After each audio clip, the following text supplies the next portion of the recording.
Good morning, everyone. Nice to see you again. Looks like another beautiful day today. My name is Max Radcliffe. I have probably met most, if not all of you before. I'm your EAP guy, Employee Assistance Program. We're Aurora EAP. Everybody has an EAP card and brochure. And I always think it's important for anybody in leadership to really be familiar with the EAP, what it is, what are all the different services, how do you talk about it with an employee so that they're open to it and don't get defensive about it. Because a lot of times if you were to say, hey, have you ever thought of calling the EAP? People might not like that and they might think, what are you trying to say? I have a drug problem or I'm mentally ill or something like that? Not at all. So I'll talk a little bit about the EAP throughout comments, and then of course some of our drug and alcohol topics tie directly into EAP, because EAP is certainly a place where people could get an assessment for drug and alcohol issues and then get some advice as to next steps. It's free of charge, it's confidential, and it's for all employees of the city. Whether they take insurance through the city or not, everybody gets the EAP automatically, and it is extended to the entire household, all members of the household, however that household is constructed, and we would extend it to, say, kids off at college. We would still consider them part of the household as well. I might as well just do my quick little EAP overview. The core benefit is free counseling, basically. You have up to 6 free 1-hour sessions with master's level state licensed EAP counselors. And the thing I always like is you don't get a diagnosis. Not that there's anything wrong with a psych diagnosis, but sometimes that scares people away and prevents them from wanting to talk to a counselor. So if you're ever talking to an employee about the EAP, you can say, it's much less formal than if you went through your insurance or something. They don't diagnose you, you don't get a label, you just talk. They listen, you problem solve. They give you ideas if you're looking for ideas, and it's confidential and free. So that's up to 6 free 1-hour sessions per issue. Could be phone, it could be in person, totally your choice. And sometimes you might have employees confide things in you. They might say, I'm going through a really rough time. The marriage is on the rocks, or I've really got a serious concern about one of my kids, or I'm feeling really depressed and I just can't seem to snap out of it, or I'm in a domestic abuse situation, or anything. And it's always good to be able to have a resource that you can give them. And just give them a card, give them a brochure, and that's that. So in addition to the core benefit with the regular EAP counselors, we've got what we call our work-life services, and these are all the other experts, like the attorneys, the financial people, professional mediators, school and college planning consultants. We'll do a child care search for people. And this might be a situation where maybe you've got an employee with young children and they've got a shaky child care situation which is affecting their attendance. You could just say, hey, why don't you have the EAP do a child care search for you, line up some backup child care. Here, give them a call, it's free. Elder care, we all know about elder care. We all get older, unfortunately. Our parents get older and then sometimes they need our help. What do we do? Who do we call? Call the EAP. They'll help you figure it all out. So that's it in a nutshell on the EAP. I always like to encourage you guys to make comments, ask questions, because 2 hours, that seems like a really long time to sit and listen to somebody talk, doesn't it? So we want to try and make this 2 hours go as fast as we possibly can. And most people find it more interesting if they're talking too and not just me. So really feel free. If you disagree with me on something, feel free to disagree. I'll try and answer any questions. DOT, we do a lot of these DOT drug and alcohol trainings. DOT, of course, is Department of Transportation, so that covers the 6 different modes, aviation, transit, pipelines, et cetera. Generally, when we talk DOT, we're kind of focusing in on the trucking industry, Federal Motor Carrier Safety Administration, which you guys do have some of those vehicles. And basically, when you're talking about the rules and regulations, there's very, very high overlap between the different modes. So even if you found yourself working in a different mode of DOT, say aviation or something, it would be probably 95% similar to the trucking mode. I mean, different percentages are random tested, things like that, but it's pretty much the same. A lot of what we could say about DOT testing we could say about non-DOT testing. So what I like to try and do during these trainings is say, here's what the DOT says for people that need to know about that, and then here's what your non-DOT city policy might say. And we'll try and handle it that way. All right, so again, when we talk drugs and alcohol, it's all around us. We're hearing about the drugs, the opiate epidemic. We've got a major problem in this country. These are fatal drug overdoses, annual basis from about 2002 through 2017. And you can see it's kind of climbing steadily upward, and then it really starts to rocket straight up. And it's increasing by about 10,000 fatal overdoses annually. So this is more than the total of homicides, suicides, fatal car crashes combined. This is a huge problem. Furthermore, to put it into further perspective, they track average life expectancy in the United States, and they have for over 100 years. It's gone up every year for over 100 years straight, up until the last 3 years. It's gone down the last 3 years in a row because of fatal drug overdoses and suicides. How's that for a depressing way to start your day, to think about that? But that is the reality of the situation. And that number would be much, much higher if it weren't for all the antidote, the naloxone that they're giving out left and right. I mean, it's a serious, serious problem. And a problem that big, unfortunately, can carry over into the workplace as well. If somebody's hooked on opiates or something, that addiction is going to carry over into the workplace too. So you can see the last column, provisional 2017, about 72,000, and that turned out to be pretty accurate. 2018, about another 10 grand above that. 2019, it's still going up, up, up. And when they talk about, what is fueling this fatal overdose trend, well, it's opiates first and foremost. And they talk about the 3 phases of the opiate overdose epidemic. And the first one was when the companies that make the prescription drugs said, hey, let's sell more of these. And they came up with a plan, let's train people to fan out across the entire country, talk to every primary care doc, get the key influencers, getting all these primary care docs to start prescribing opiates for chronic pain.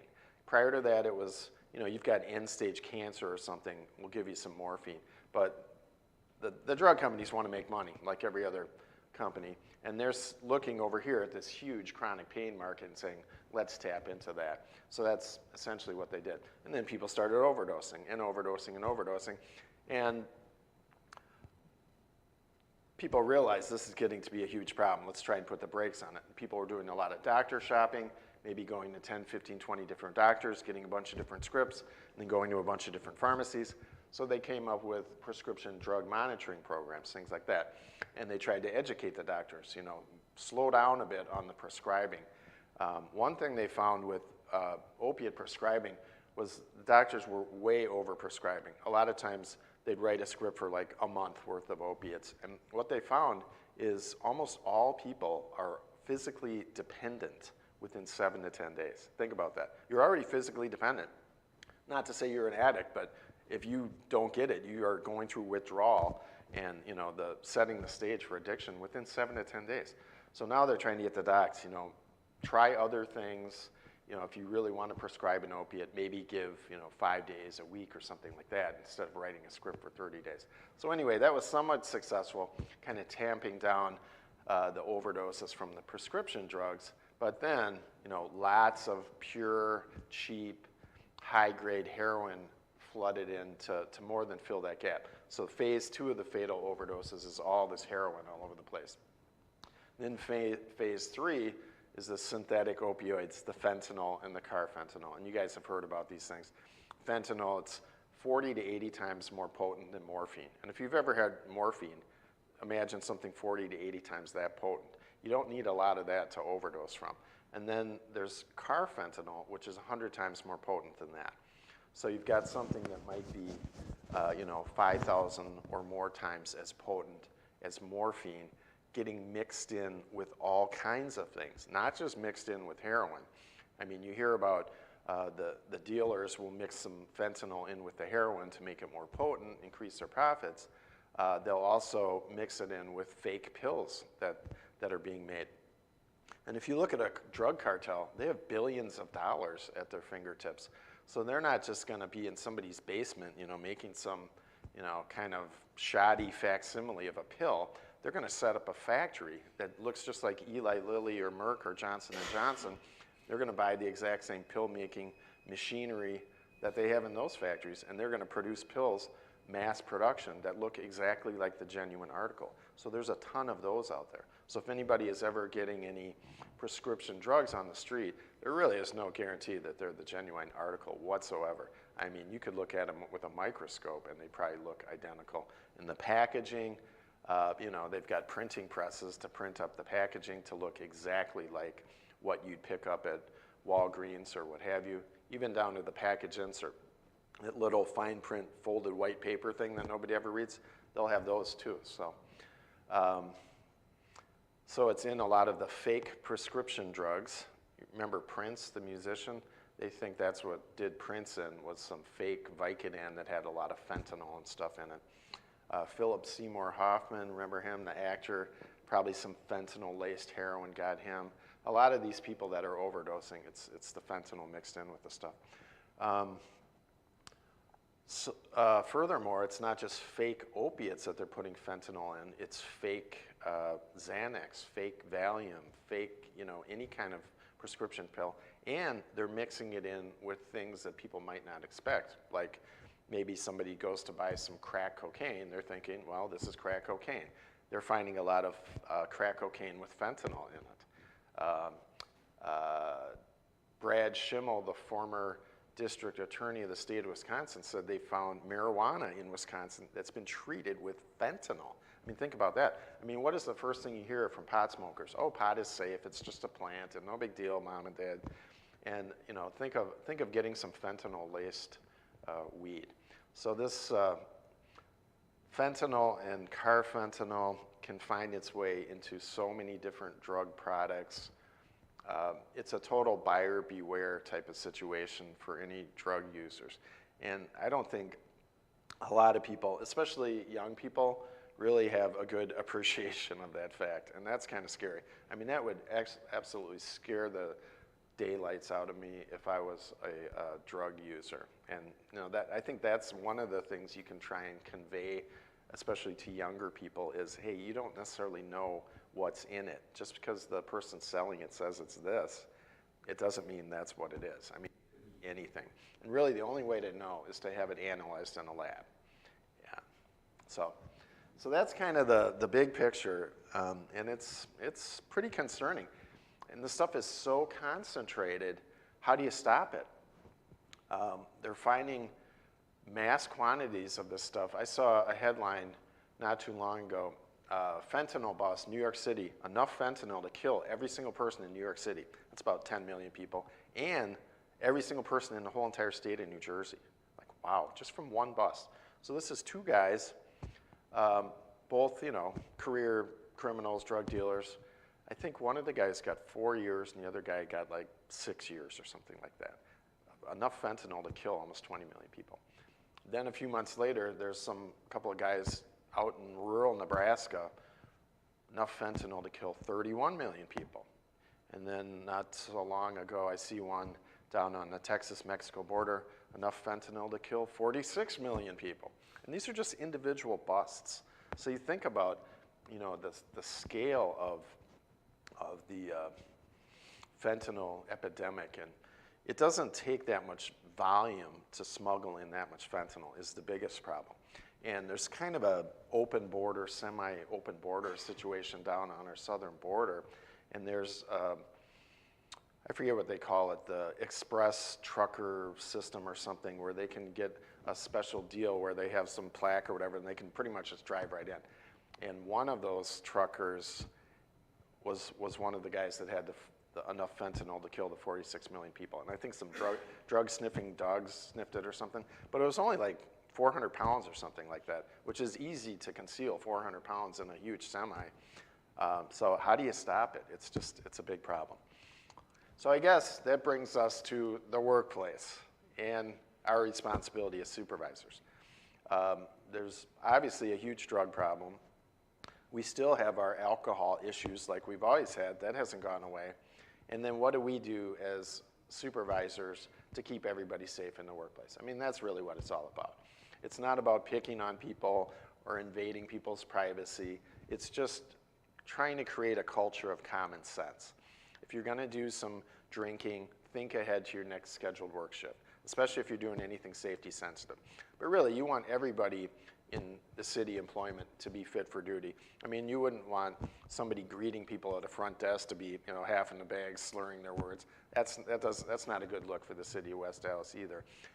Regardless of whether it's safety sensitive or not safety sensitive, we really want everybody to make good decisions about what they're consuming relative to when they're working. And by no means am I advocating the use of illegal drugs, but whatever people are doing, they need to ask themselves, how is this going to affect me relative to my work responsibilities and when I next have to be at work? Especially when you're talking DOT, alcohol, 0.04 cutoff. It doesn't take a lot of drinks to reach a 0.04. So people just have to think ahead. Okay, so that's kind of a disturbing chart there. When we're talking DOT, they test for the drugs in the purple, those 5 drugs. And then, Linda, do you know the city, if they do anything beyond that for non-DOT? We do a 10-panel for any general employment. When someone comes in, they have a 10-panel done. Okay. Now they also are doing DOT drug tests in addition to that. So. Okay, so there's your 10-panel then, the purple and kind of the mustard. The PCP, even though nobody ever uses PCP, that's part of every drug test in the country, always, PCP. Marijuana, a lot of pot smokers, we'll talk about that. Cocaine, amphetamines, which would include methamphetamine and things like ecstasy, and then opiates. It doesn't test for all opiates, but they've kind of expanded DOT testing, so it tests for a lot more opiates than it used to. We'll talk about that a bit. And then barbiturates, that's one we really rarely hear about. Same with Quaaludes, that was kind of a 70s thing. Don't hardly ever hear about Quaaludes nowadays. But methadone maintenance clinics, a lot of that methadone gets diverted for street use or illegal use. It's basically just another opioid. Propoxyphene is another synthetic opioid. And then, of course, benzodiazepines are very popular. That's your Valium, Xanax, things like that. Those were once the #1 prescribed drugs in the entire country, back 60s into the 70s. Mother's Little Helper, remember that song by the Rolling Stones? That's what that song's about, benzodiazepines. So they were so popular. Then they kind of, tailed off a little bit. Now benzos are really quite popular again too. And where people really get in trouble is where they start mixing, say, opiates, benzodiazepines, and maybe wash it down with some alcohol. That's a deadly combination. Sometimes they refer to that as the suicide cocktail. It's going to make people stop breathing and die. So those are our drugs that we're testing for. Sorry, I keep meaning to replace that slide. It's kind of blurry, but you can see the blue. That's your fentanyl and your carfentanil, just shooting straight up like a rocket. The brownish is heroin, and what they don't really clarify here is that heroin could also have fentanyl in it. That's shooting pretty much up. Then you've got your green, other opioids, again, could possibly contain fentanyl. The stats are misleading, because you might look at that and see the cocaine and the methamphetamine, the two kind of grayish ones they're shooting up to. What they're not saying is they found cocaine and fentanyl, or so it's basically, it's the fentanyl that's killing people more than anything else. All right, so, the requirement for anybody who supervises those semi-drivers has been around for a long time, since '91. And, anybody who needs to be familiar with those probably has it saved on your favorites. One of the things I always recommend is, sign up for those free email updates. any changes, any proposed changes, any proposed rulemakings, they'll send you an email automatically updating you of what's coming down the pike. Section 302.603, this is the statutory requirement for the training for any DOT supervisors.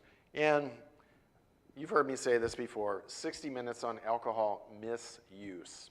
Alcohol use, it's fine, it's legal, but the misuse is still the #1 problem in the drug and alcohol topic. In spite of everything we've just said about opiates and fentanyl, alcohol is still numero uno. It still kills more people, causes more accidents, more damage, et cetera. And what is this 60 minutes? 60 minutes on alcohol misuse, another 60 minutes on controlled substance. Whenever you hear the term controlled substances, refers to the Controlled Substances Act, where every drug, they look at it and they give it Schedule 1, 2, 3, 4, 5, depending on, do they think it has a legitimate medical use, and what is the possibility for addiction? So marijuana has been and is a Schedule 1 drug right there with heroin and anything else, because they've always said, well, it doesn't have any legitimate medical use, and they think it has a potential for abuse and addiction. Now, a lot of people would argue, why is marijuana in the same category as heroin or cocaine? But it is what it is. It's hard to demonstrate a legitimate medical use with a Schedule 1 drug because it's really hard to do testing and research on it. So some of that is changing. And I'm not going to advocate marijuana or come out against it. I'm just going to say it's against the law. However, a lot of people do claim that they get medical relief or results from medical marijuana or even CBD oil. There's a whole large group of former NFL football players. Talk about chronic pain. All these guys were addicted on massive opiates of all kinds. And the gist of what they're saying is they were able to get off the opiates and treat their chronic pain with medical marijuana. And they're saying it works. And you hear different stories like that. So the bottom line is it's still illegal. It's still Schedule 1 under federal law in all 50 states, including Colorado and every place else. So 60 minutes of training on controlled substances use. That includes all your street drugs, all your prescription drugs, any drugs. And what is it to focus on? Reasonable suspicion. In other words, how do you decide to send somebody for a test? You can't just do it because you don't like them or because you have a gut feeling. You have to be able to look at them and say, this is what I'm observing in you right here, right now, that causes me to think you might be impaired. I'm not going to try and figure out why you look impaired or what drug you might be on or combination of drugs. I'm not going to make any accusations that you're a drug addict or an alcoholic or anything like that. I'm just going to say, when I'm looking at you right here, right now, you don't look right. And here's why. Here's the things I'm observing. Physical, behavioral, speech, and performance indicators. So keep it very cut and dried. I realize this isn't the most favorite thing for people to do is to send other employees for a reasonable suspicion drug test, but it is the right thing to do. If you've ever been part of a really gruesome industrial accident, especially if it was perhaps caused by people being impaired, that's what this is all about.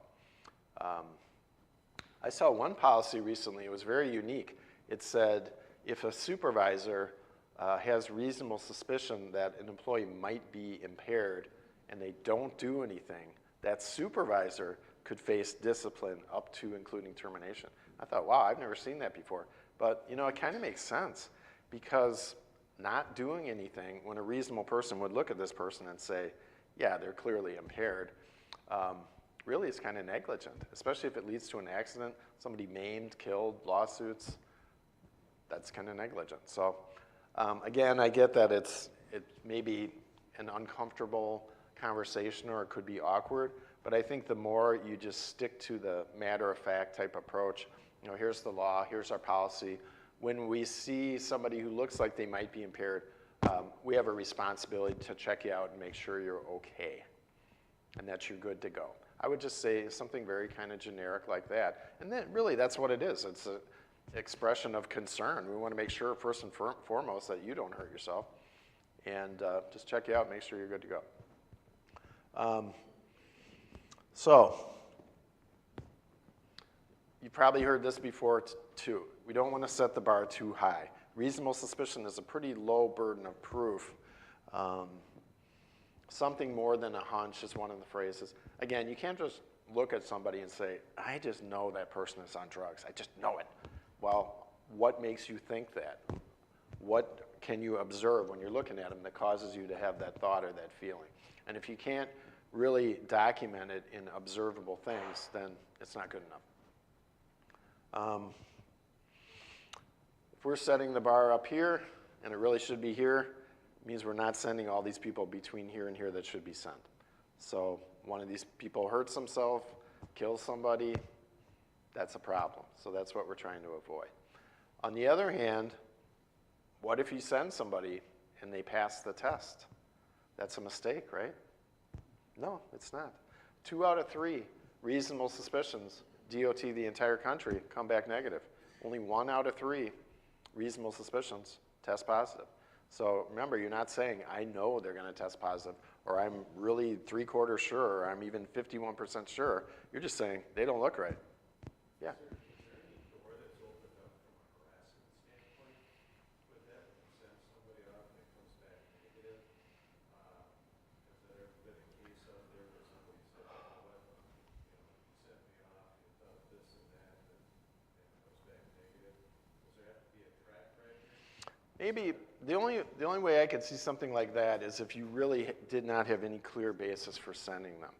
And maybe if it's just you going Lone Ranger and you sent the same guy 20 times. It's your opinion, it's what you're looking at, what you're... Yeah, but it's not you alone, it's you and somebody else.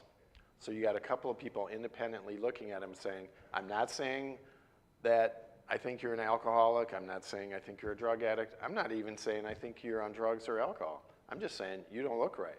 And your speech is slurred, your gait is unsteady, and at no point am I saying necessarily anything about drugs or alcohol. I'm just saying you don't look right. You know, you're drooling profusely, your eyes are closed when you're working. How could anybody sue anybody for that? But really, if you talk to attorneys, they will say the law is totally on your side. And people, they get mad, especially if it's a union environment. They may very well say, you know, I'm going to file a grievance, and I'm going to do this, I'm going to get an attorney. And they can. I mean, good luck to them. They're not going to win. I mean, the law is on your side. I don't know. Did you want to say something more? Well, it's just if 2 out of 3 come back okay, then there's a lot of people wobbling around and drooling that have some other issue. Exactly, exactly. Because 2 people got together and made that choice, and it's like, okay, now Right. 2 out of 3's coming back, it's like, okay, is there a lot of medical conditions out here? That's a good point. And It's like, okay. right. So all you're really doing, if you send somebody for a DOT test and they pass, all you've done is you've ruled out that they did not have one of those 5 drugs in their system when you tested them. They could have had some other drug. They could have had one of those other 5 drugs or some other drug. Or maybe they did have some medical attention. So that's why it's so important not to accuse them or diagnose them at any point in this process. You're just saying, you know, I'm concerned about you and your ability to do your duties safely. You know, here's what I'm observing. You seem to be unsteady. You're dropping that tool repeatedly. You appear to be slurring your speech, and that's it. On the other hand, I know people are hesitant to send people, and you know, you hear a lot of reasons why people don't want to send people. If you don't send somebody and they go on to hurt or kill somebody, then you could be sued.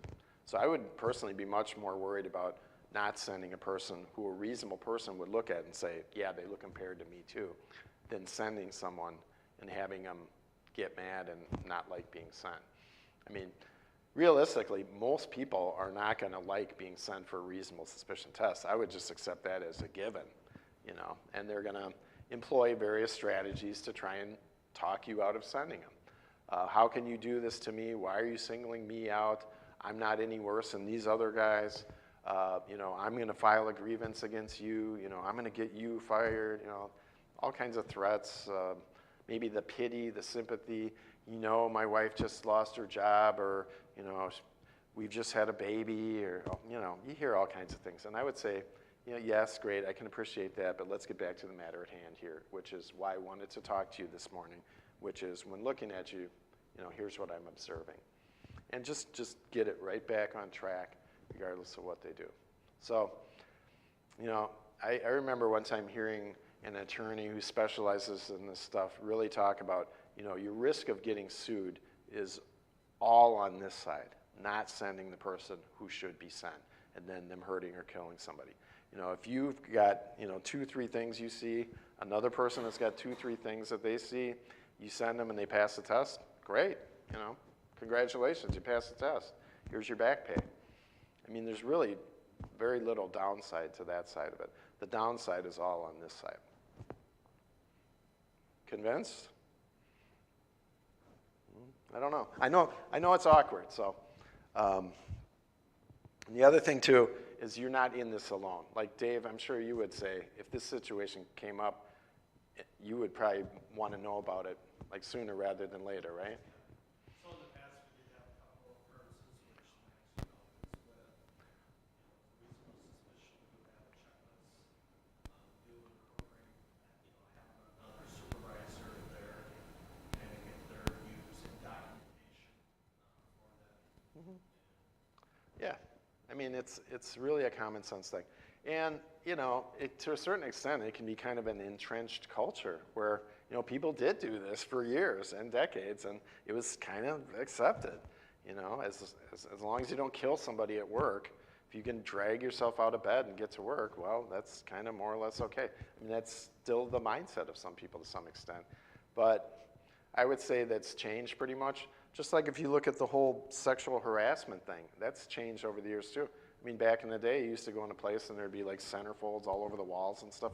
I mean, can you imagine that today? That'd be considered completely inappropriate and unacceptable. So, you know, the whole drug and alcohol thing has kind of changed too. And I would say, really what we want is just to create a culture where people ask themselves, oh, gee, should I drink this? When is my next work shift? I want to be in good shape for my next work shift so I don't get sent for a reasonable suspicion test. I mean, put the responsibility on them. You guys aren't the bad guy. And, you know, people who are making that decision to come to work impaired, they're trying to like turn the tables on you and make it out like you're the bad guy. You're picking on them, or you're going to ruin their life or make them lose their job. Not at all. If they're deciding to come to work impaired, they're self-selecting to be sent for one of these tests. And that's just how I would put it to them.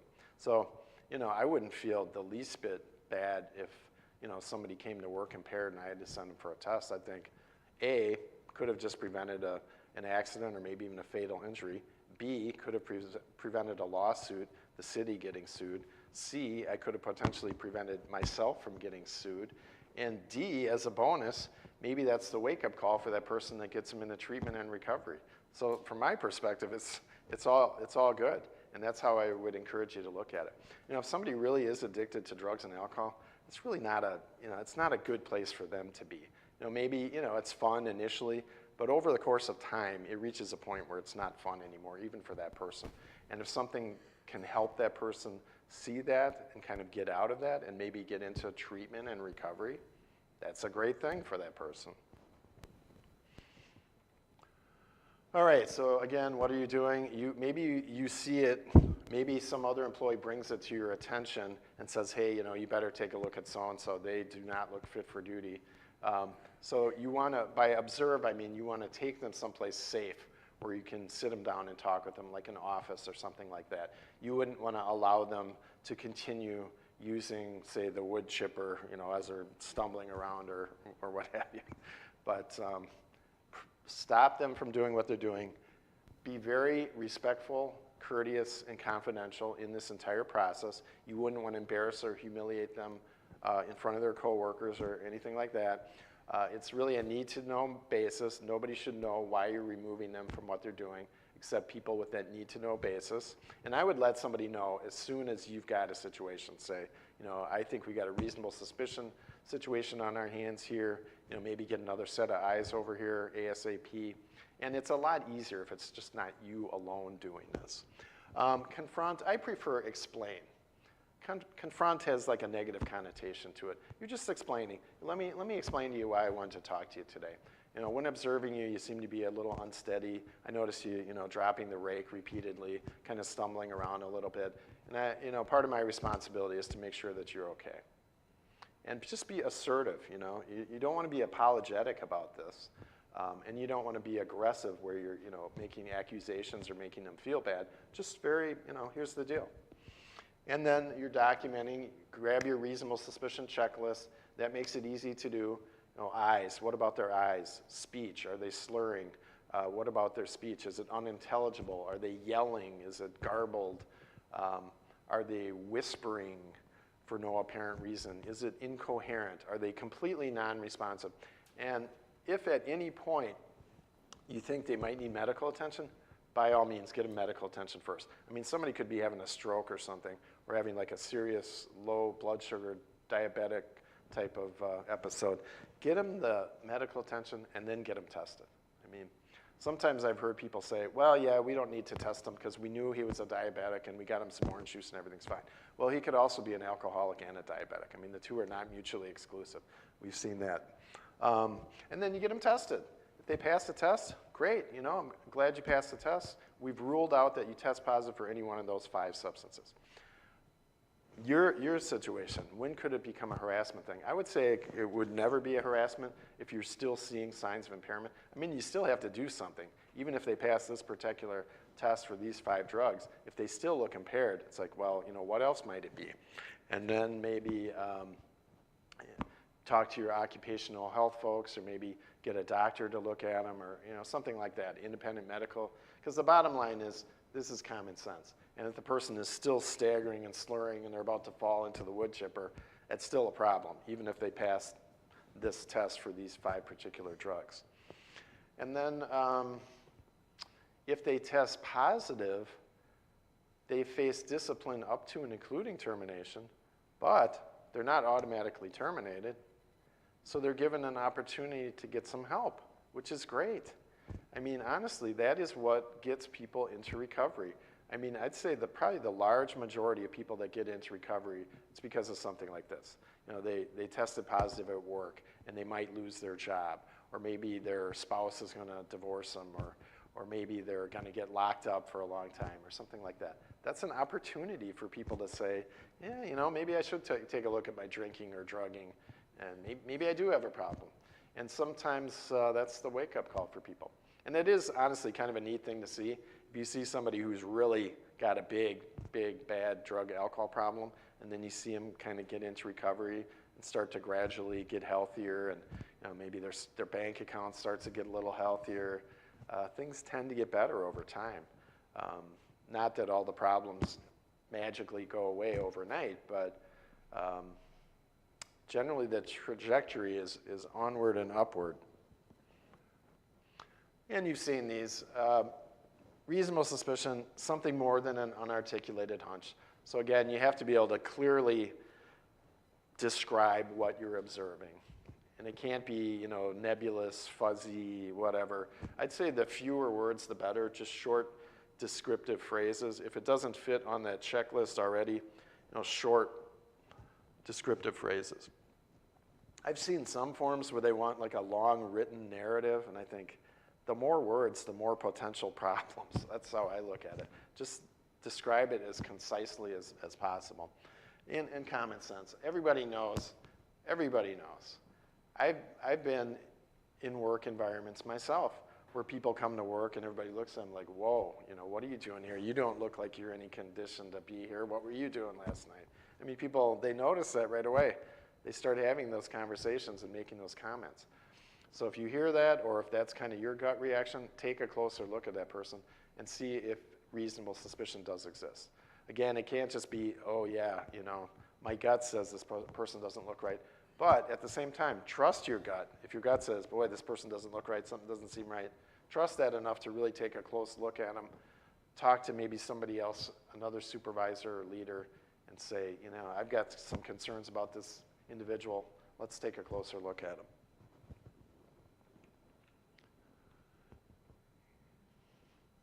And probably most of you have seen and heard this, but the treatment industry and the insurance industry use the criteria from what's called the DSM-5.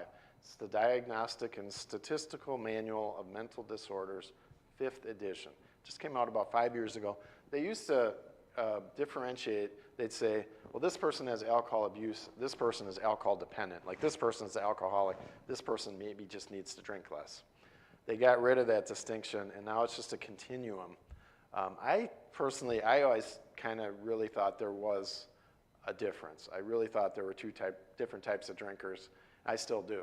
That this type really should just leave it alone altogether. Just total abstinence and not try and control it. I mean, that was one of the things I learned from working in places like DePaul Hospital, that if people have really lost control, they're probably not going to be able to regain control and be able to, do social drinking. That is not going to work for most people that you would think of as an alcoholic. And it'd be a lot better and a lot easier for that person just to do total abstinence. I mean, once total abstinence becomes a habit, I'm not saying it's easy, but it's a lot harder to try and control the uncontrollable than it is to do total abstinence, put it that way. So if you look at the diagnostic criteria, most of them have something to do with losing control.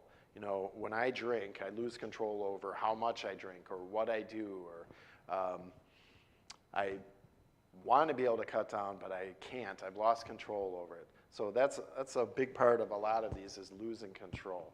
And then, letting things fall by the wayside, work obligations, home obligations, financial obligations, school obligations, relationships are getting harmed, finances are getting harmed, legal problems, all these things. And the thing that I always found maddening is it's usually pretty crystal clear if somebody really does have a major drug or alcohol problem, that is the common denominator between all these other problems. But what's so frustrating is the person really many times cannot see it. I mean, they're the last to see it. Everybody around them can see it. They can't see it. And that's how powerful denial and some of these other defense mechanisms can be sometimes. Person literally can't see it. And that's why I used to love the old days of 28-day inpatient for just about everybody. Maybe 14 days in, bing, the light bulb goes on, and people realize, yeah, maybe I do have a problem. Not to say that people can't get sober or clean nowadays, but that was kind of a luxury back then. Ongoing use in spite of negative consequences, and then the tolerance and withdrawal. You've probably heard me say this too, but I've never heard a little kid say, hey, when I grow up, I want to be a drug addict, or oh, I want to be an alcoholic. No, it doesn't work that way. It sneaks up on people. Why? Because it works. Alcohol works. Drugs work. They give people the desired effect that they're looking for, whether it's a relaxation or a stimulant, whatever it is, it works. That's why they do it. The problem is you go to that well too often, you need more and more and more of it to get the same effect, and then you stop getting it, you go into withdrawal. And that right there is what gets people into trouble. Tolerance and withdrawal. If people never built up a tolerance, they'd have one drink, and it would pretty much be a non-issue. I mean, they could have one drink every day and it'd be a non-issue, or maybe even 2 drinks. But you start getting into 5 and then 6 and 8 and 10 and 12 and 15, that's a problem. I mean, there's only so many hours in the day. And of course, the more drinks or the larger amounts of drugs that the person gets in their system, they get acclimated to that. They get used to it. And if they don't get it, they want it. They want it bad. And if it's something like opiate withdrawal, they want it really bad. People will go to extreme measures to get opiates if they're going through opiate withdrawal, such as going through nursing homes and peeling fentanyl patches off of old, sick, dying people in nursing home beds and consuming those patches to get high. I mean, we've heard those more than a couple of times, those stories. So again, nobody sets out with the goal of becoming a drug addict. It just kind of sneaks up on people. And when you're talking about alcohol, legal substance, socially acceptable, cheap, readily available, very much a part of our Wisconsin culture. I mean, what is our baseball team called? The Brewers. Where do they play? Miller Park. AmFam Park? Just doesn't sound right. But yeah, so a lot of great people. I want to really stress this point. This is not bad people we're talking about. These are some of the greatest, best people I've ever met in my life. You know, hardworking, good Wisconsinites. It happens, you know? And probably every single person in this room knows somebody who's developed a drug or alcohol problem. You know, my dad, my Uncle Joe, my brother, you know, my sister, my son, myself, you know, it is very pervasive. So I think that's an important message too. We don't want to beat up on people. We just want to keep them safe and keep ourselves safe. And if people need help, get them help.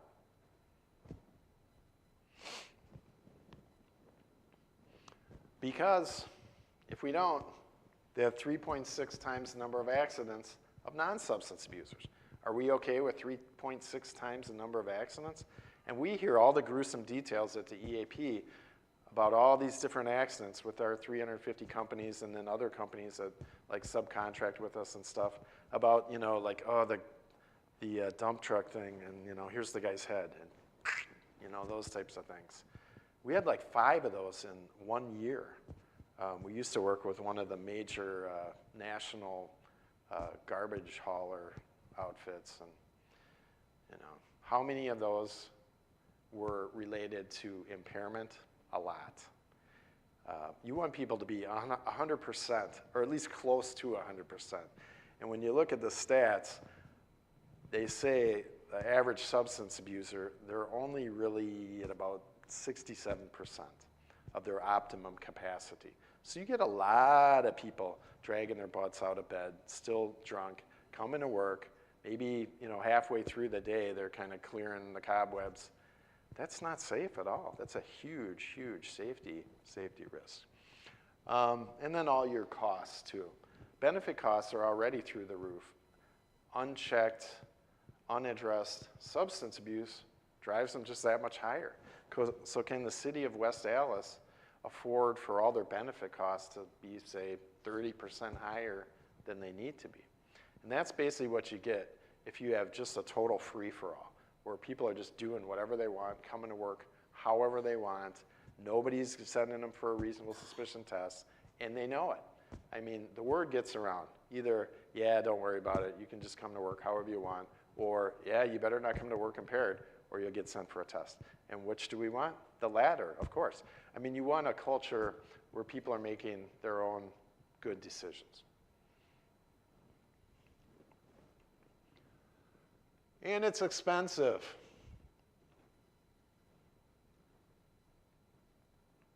Drugs and alcohol are expensive. And that's not to say that people, you know, can't have a beer or something unless they're a person who really shouldn't be drinking at all. You know, there's a lot of what we call social drinkers, where they, you know, have some drinks and they're fine. They have no negative consequences associated with its use. That's great for those people. But I think everybody has to do like their own inventory. Do I have any negative consequences associated with the use of whatever it is? And it's not just mood-altering substances. It's mood-altering activities, like gambling. You get the exact same, you know, dopamine release as if you're doing drugs or drinking. If you're, you know, playing slots, it's the exact same thing inside your brain. Or how about compulsive shopping? You know, that's fun, right? Go to TJ Maxx, find that great bargain. But if we're like spending all of our paychecks so to the point where we can't pay our mortgage, that can happen to people. Or other things. So, all right. So what do you think? Make sense so far? Comments? Questions? Should we stretch our legs? You guys are looking a little sleepy. Keep going? All right. So anyway, what are all those costs comprised of? Everything, yeah, we should do like those Japanese companies. Everybody do calisthenics or something. But yeah, anytime if anybody needs to, feel free. Yeah, that's what those costs are comprised of. Everything bad goes up, everything good goes down. Okay, so sometimes you might have an employee that you supervise and they were a pretty steady, good employee, and all of a sudden, abrupt changes in their attitude, their quality, or attendance, or maybe they're like this guy, and they're screaming at you, biting your head off. Anger management. Did you ever get those in the workplace? Yep. Every single company that we work with has at least some people who could benefit from anger management coaching. And Aurora EAP provides free anger management coaching. We get a lot of employees sent to us. And maybe initially the employer says, hey, I think you need some anger management coaching. How does the person respond? Anger. Like, what do you mean anger? But once they get plugged into the process, they like it. People learn, what are your triggers? What makes you mad? How do you react? And then what are some other things you can do? And then people learn how to not have these blow-ups in the workplace, and they like it. They benefit from it. We even get cases where, like the HR will call us and say, we've got this really stellar employee. I mean, they're so smart. They're so good. We want to promote them, but we can't because they've got this anger management problem, and they have to get a handle on that before we can promote them. They send them to us, they get their anger management coaching, they get a handle on it. Next thing you know, they're promoted. Everybody's living happily ever after. So I always look at, these are not just problems, they're opportunities for people to do something different, do something better, improve. It's not like, you're a bad employee, we're gonna punish you, send you to the EAP. No, I mean, high 90% plus of people that go to the EAP end up liking it.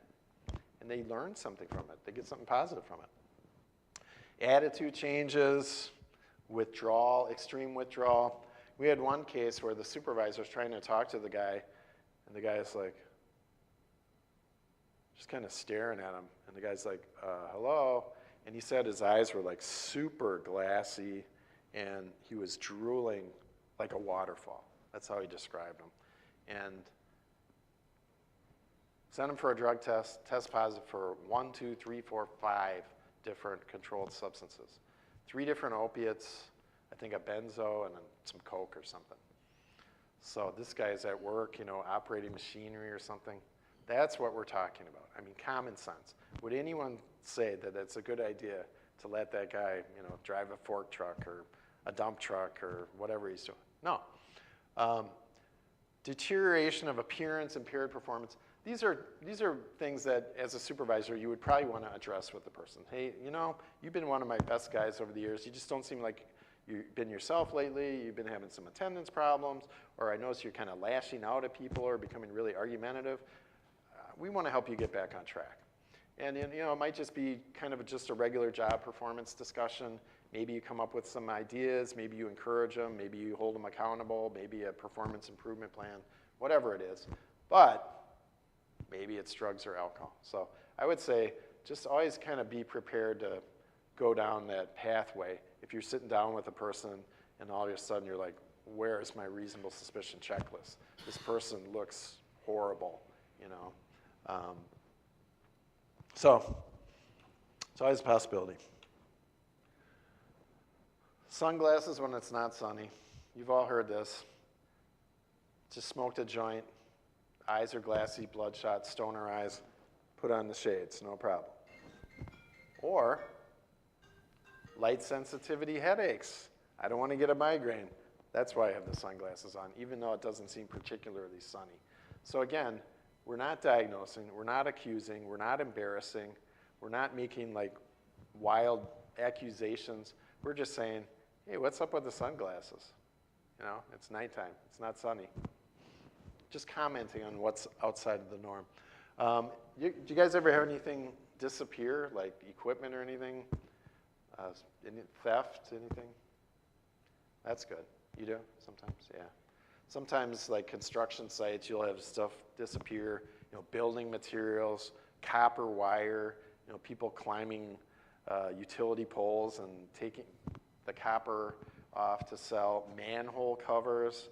I mean, those can't be worth that much. I mean, it's just like iron or something, isn't it? But yeah, if people are really hooked on drugs or alcohol and they need money, they will steal. And then if you've got somebody who's constantly disappearing, now where'd they go? They could be doing some drugs or alcohol throughout the workday. And remember, if somebody has got a real serious issue, they could be dosing throughout the day just to function so they don't go into withdrawal. And if it's something like an opiate or a benzo or something, they can just pop a pill right in front of you at the water fountain or whatever, so you're not necessarily going to know. Maybe if somebody's, you still do hear once in a while about people with like the little flask taking shots of whiskey or something throughout the day. Maybe people smoking pot during daytime working hours, sometimes doing it in vehicles. I would just kind of be aware if you kind of get that sense that this person is constantly disappearing or they're not where they're supposed to be. And I don't know if you guys have like GPS in the trucks and stuff, so you kind of get a pretty good idea if they're doing what they're supposed to be doing. But I would say these things are red flags. You know, something doesn't seem right with this person. Let's take a closer look at them, keep an eye on them, maybe compare notes with other people in leadership and keep an eye on them.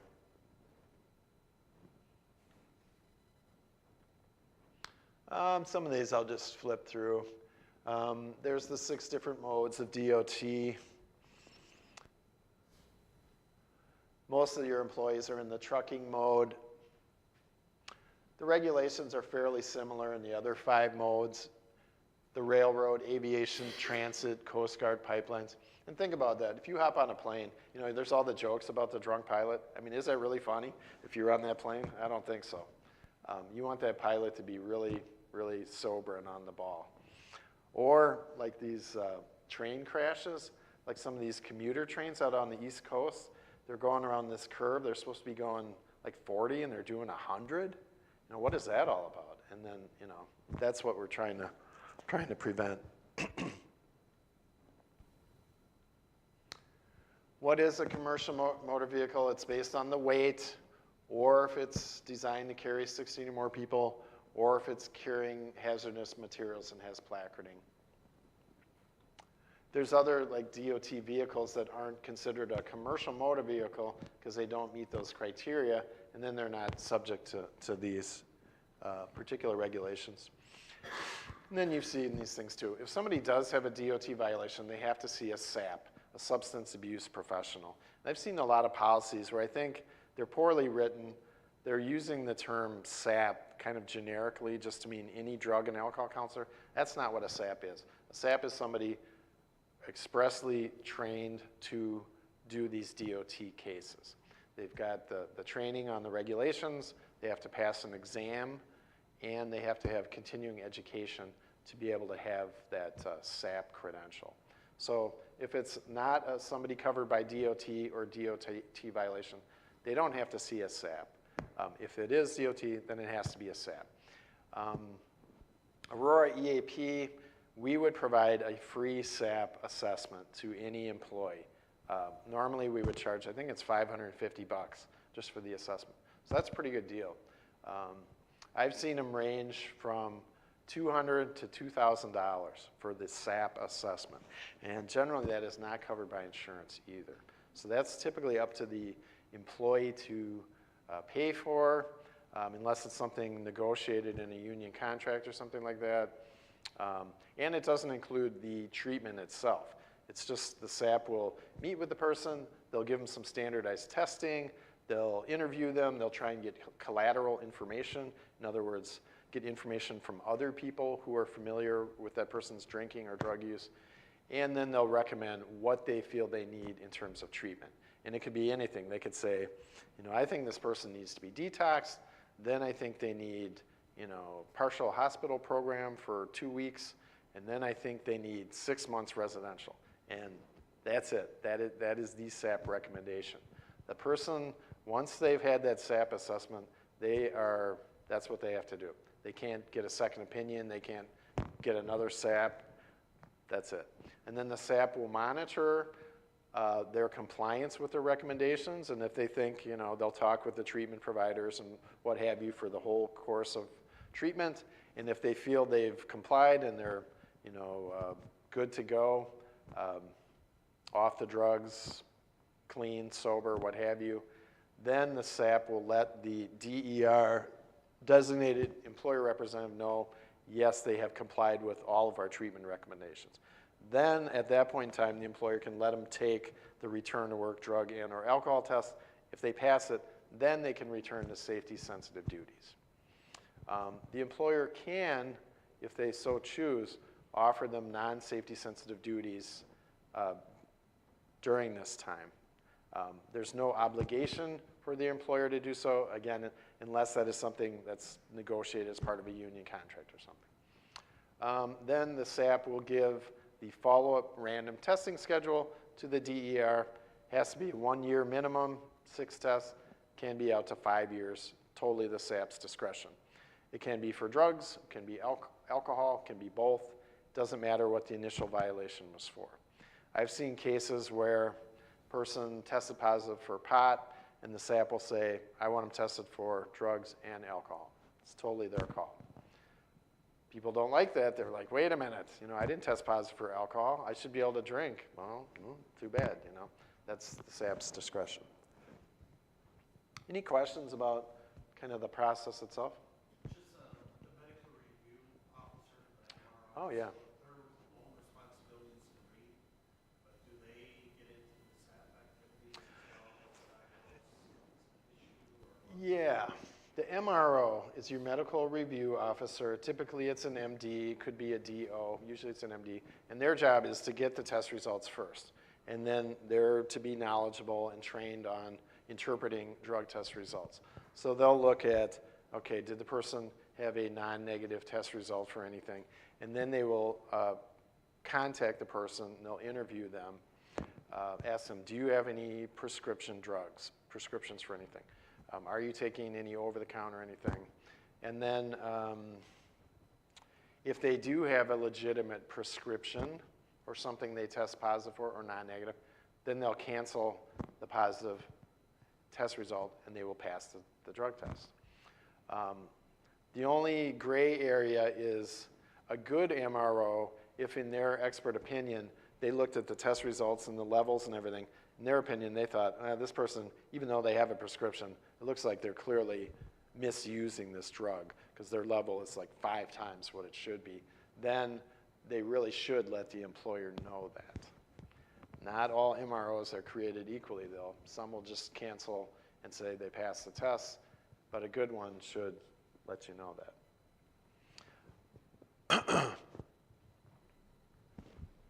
And, I think it was January 1st of 2018, they started testing for 4 additional synthetic opioids.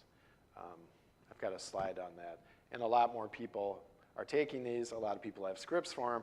But then the question is, are they taking them as prescribed? And then the other question is, are they safe? Do they look safe? Because you still can't have a person, driving a truck or something into a wall. I mean, it's just whether they have a prescription for it or not. Yeah, just a little history there.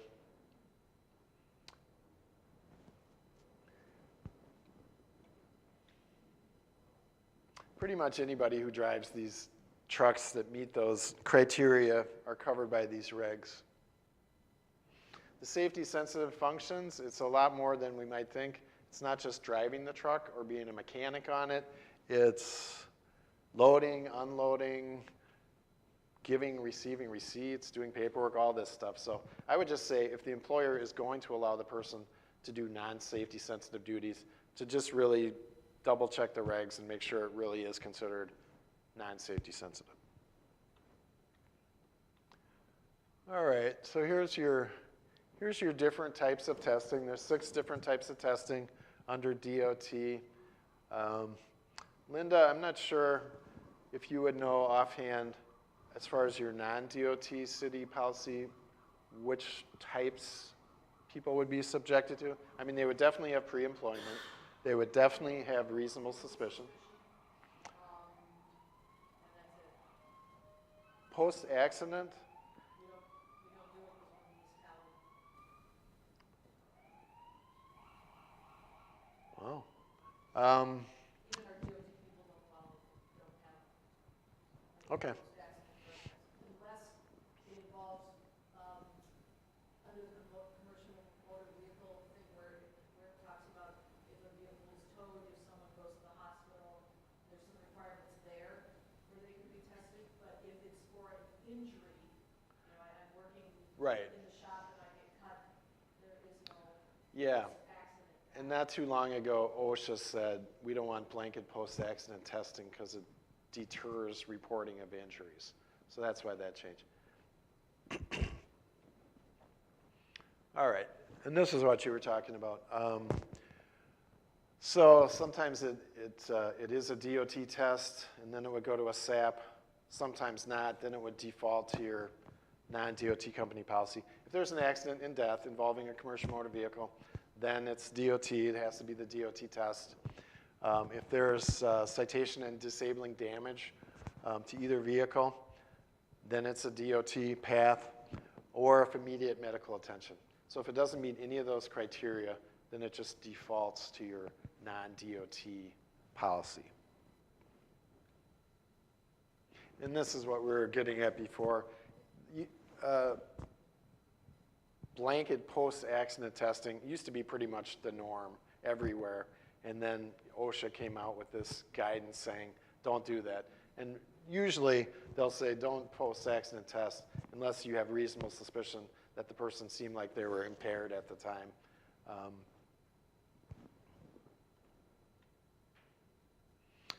Some good guidelines. Be specific. Again, we don't want to be fuzzy or nebulous or vague in our reasonable suspicion documentation.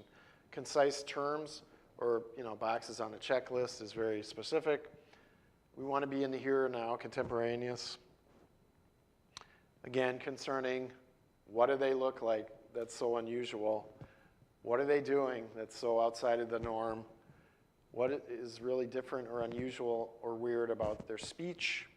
And are there any odors? Do they smell like pot? Do they smell like alcohol? And you can always throw the word apparent in there if you want. Apparent odor of alcohol, apparent odor of marijuana. And the checklist makes it easy to do. Once you've decided you're going to do this reasonable suspicion process, the first thing you want to do is tell the person, please do not go anywhere, eat anything, drink anything, smoke anything. Just let's sit tight until this process is completed.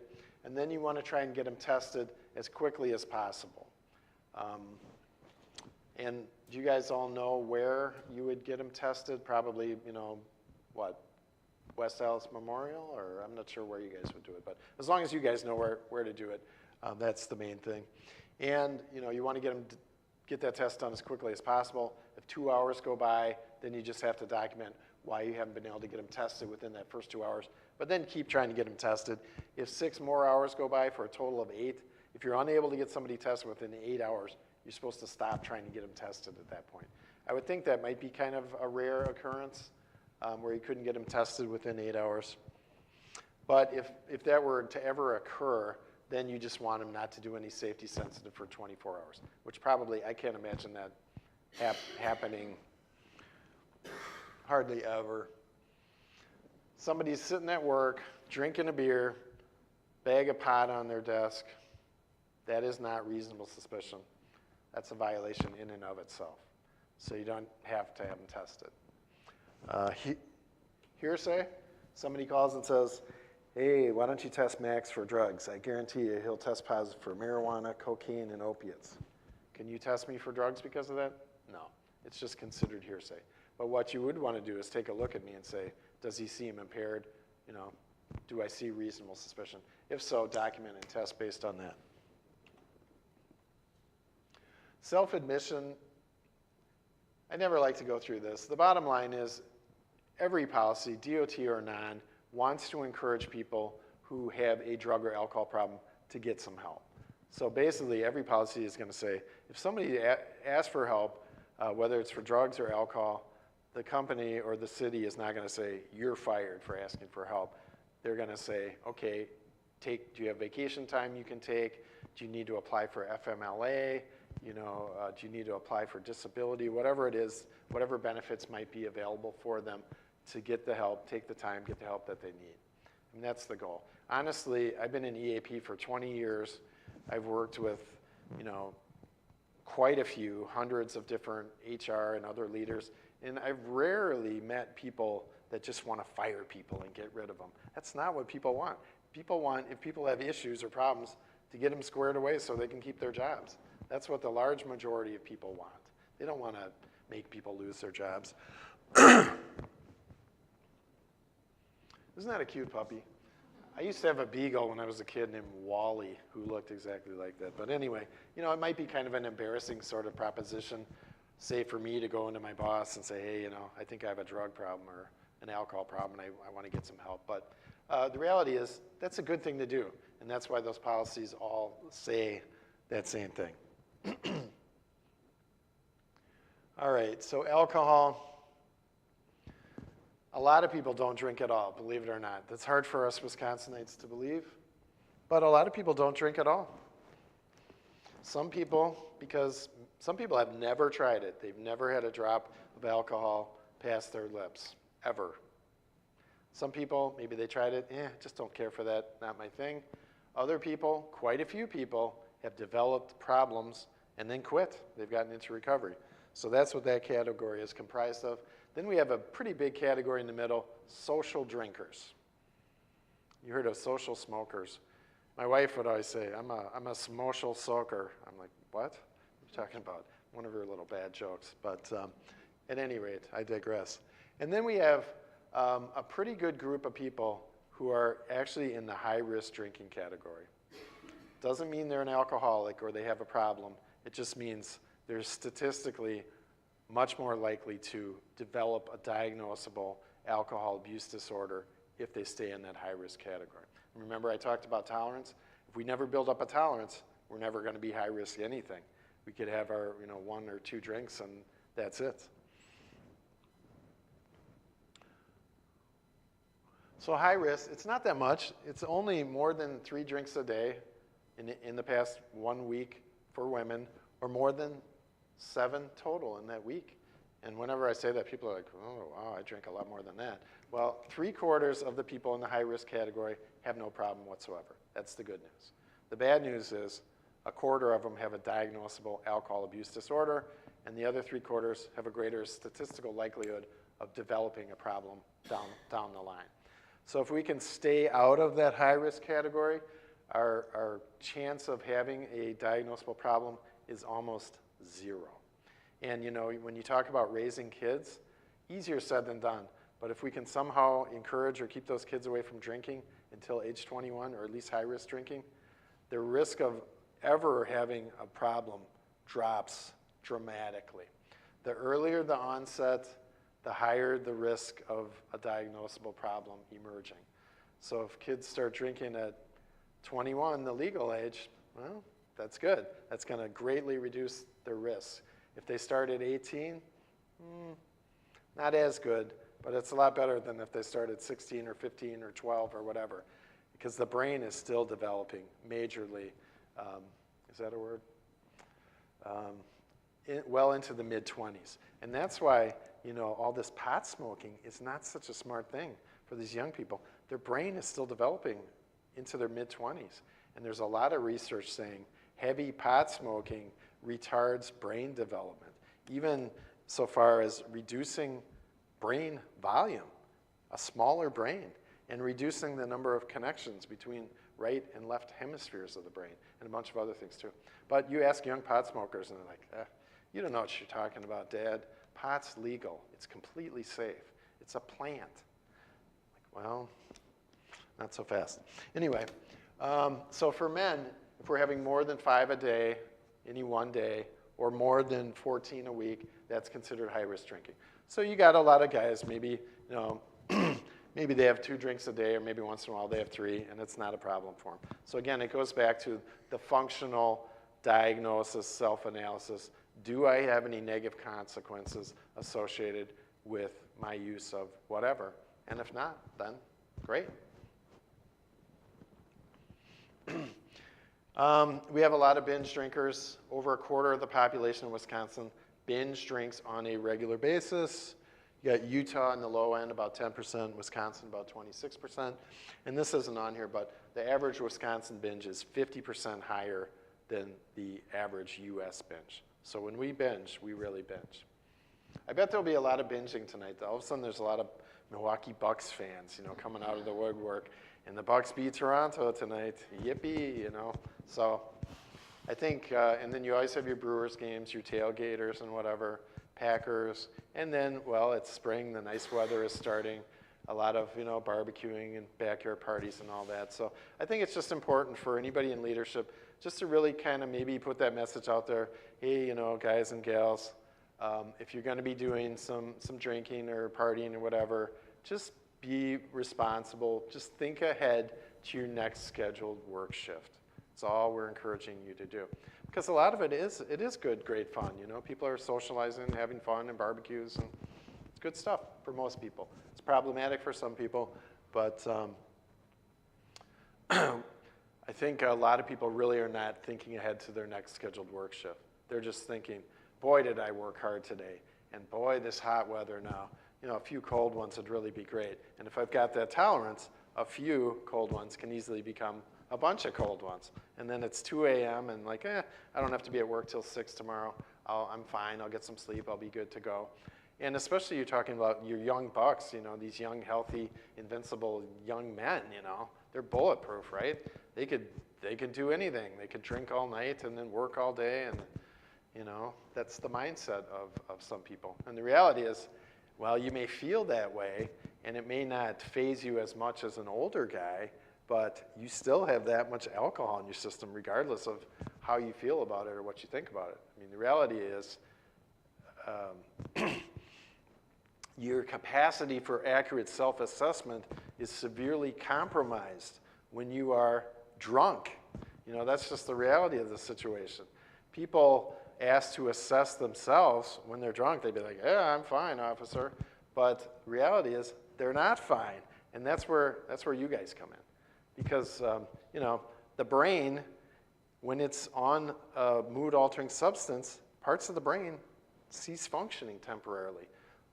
The parts that are responsible for accurate self-assessment, impulse control, judgment, all those things are kind of offline. So you can't really ask somebody in that state of mind to make a good decision about, should they be at work. You may have to step in and make that decision for them if they made that bad decision to come to work impaired. So you got your 5 different violations for alcohol. That .04 is kind of the magic number. It sounds pretty low. It's only half of the level for an OWI, but that's what it is. So we don't want to be getting really hammered till 2 a.m. and then coming to work at 6 a.m. That math just does not work. No on-duty use, that's a violation. No pre-duty use 4 hours before scheduled duty, that's a violation. No post-accident use 8 hours after an accident, and then no test refusal. Most organizations will terminate people if they refuse to be tested. I've seen a couple where they'll just treat it the same as if they took the test and failed it, but usually it's termination. I haven't been drinking. I think I may have that flu that's going on. I think I'm just going to go home and take a vacation day. Okay, see you later. What about that? You're thinking, boy, this person does not look safe to be working. And then they say, well, I'm just going to go take a vacation day. Bad idea. Again, once you've started this process and you think, okay, this might be reasonable suspicion, you want to see it to its logical conclusion. If you have a reasonable suspicion they're impaired, you absolutely would not want to just allow them to drive home, for obvious reasons. They get in an accident, kill somebody on the way home. Well, my supervisor over at the city of West Allis told me I should go home. So I went home. If they absolutely refuse and say, well, I'm leaving, I don't care what you say, well, I have to tell you, you could be facing discipline up to and including termination, because this is considered refusal to submit to testing. And even then, if they still insist, well, I'm just going anyway, I don't care. If you think they're impaired at that point, say, well, I have to tell you, I'm going to have to call the cops if you insist on driving. So that's basically it. And again, you want to try and not be confrontational or antagonize the person at all. Just try and be as calming and reasonable and matter-of-fact as you can. There's that 3-tiered thing with the DOT. Less than 0.02, they're fine. They can just go back to whatever they're doing. 0.2, 0.39, no safety sensitive duties for 24 hours. You probably should still try and find a different way for them to get home other than them driving themselves, I would think. And then that 0.04, that's where they have to see the SAP, no safety sensitive, and all that stuff. It doesn't take so many drinks necessarily to get above 0.04. 90-pound female, could be 1 drink. 260-pound male, maybe quite a few more. Metabolizing, eliminating that alcohol from the system, same deal. Give 10 drinks to a 90-pound female, 35 hours to completely eliminate it. 260-pound male, 9.5 hours. So again, I think if people are just being thoughtful about, how much am I consuming relative to when am I working, if we could get everybody consistently doing that, I think that would be huge.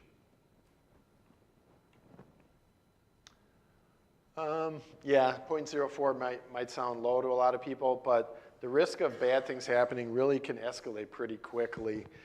You look at the column on the right at 0.20 and 0.30, people are 65 times more likely and 600 times more likely to crash or have some other bad thing happen. So we definitely don't want people coming to work at 0.20, 0.30. Do you think people ever do? They do. You could get a long-time veteran heavy drinker. Maybe they've been doing the same job for decades. They are on autopilot. They could be coming to work with huge amounts of alcohol in their system. And we see it. We know they do because we get those people sent to us at the EAP. We have people, 0.2, 0.25, 0.3, 0.35, and they're showing up at work thinking, well, yeah, what's the problem? I'm here, I'm on time, what's the big deal? But obviously it's not a good idea. And how does that happen? Tolerance. Again, if somebody doesn't have a huge tolerance, that's not happening. The good thing with tolerance, what goes up can come down. A person could bring their tolerance down just the same way they brought it up. Drink less, use less frequently, and the tolerance will come back down. The other thing with tolerance, you reach that end stage and it like falls off a cliff. And that's, a person is like end stage, bad shape at that point, where you hear about the one drink and they're launched into like a 3-day blackout or something, and all bets are off. That can happen. And the thing with alcohol, it's so insidious. It's legal, and you get a lot of hardworking, good people, family people. They might even go to church. They go to work every day, and they drink every day, and that can be a problem. And some people, they do it for decades, and then at a certain point, it turns on them with a vengeance and really starts to take a toll on them physically, can really do a number. The liver is shot, and the esophageal varices hemorrhaging, and it's not a pretty picture. So again, moderation, bring that tolerance back down, good judgment, how much relative to when I work. Those are all reasonable things. How do you like that graphic? It's kind of gross, huh? But I don't know. Thought I'd freshen it up a little bit. But yeah, this is the mindset. What is it? Summer festival season in Milwaukee and West Allis. It's party time. So yeah, had a few with the buddies. Close the bar, no biggie. Don't work till, what time? 7. Yeah, some places start at 6 or 5. These guys, they definitely have no problem because they don't start till 7, right? Let's check. 0.175. I mean, that is the reality of the situation. And 0.250, that is not highly unusual. I mean, it's not everybody is going to achieve a 0.250, but it certainly happens. And let's just say it's 0.150. What would the person be at 7 a.m.? They'd be almost in OWI territory. But if they're covered by DOT, they're way above 0.04, that's for sure. They'd be coming to work at 0.075. So I think this is the type of thing we want to convey to drinkers. Hey, you know, that's great, that sounds really fun, you know, have fun tailgating at the Brewer game or whatever, but, you know, think ahead to your next scheduled shift. What is your game plan to come to work fit for duty? And I would even go so far as to say, you know, please don't put me in the awkward position of having to send you for a reasonable suspicion drug or alcohol test, because you know that's part of my responsibility as a supervisor. And I would just put it completely, totally on them. Don't let them turn the tables on you and make you into the bad guy, like somehow you're ruining their life or making them lose their job. You're not. You're the good guy. And if they insist on coming to work impaired, they're self-selecting to be sent for a test. So this person, DOT, they start at 8, they drive a truck, a semi for 8 hours, they're tested, they still blow a 0.04 at the end of 8 hours. We had a situation recently where somebody hopped in a pickup truck and they decided to go over 100 miles an hour on Highway 50, I think it was, down by Kenosha, and they plowed right back into the back of a car of one of our Aurora physicians who was with his sister and his brother, and I think maybe his brother's wife or something. 3 of the 4 were killed, and the 4th was seriously injured, you know, just because, you know, alcohol. And this was, they were just going to a supper club, you know, having a fish fry or something, and next thing you know, 3 of the 4 are dead. Again, we've all seen a drunk person, don't have to go into the details, and we've all heard that a low blood sugar diabetic could mimic that.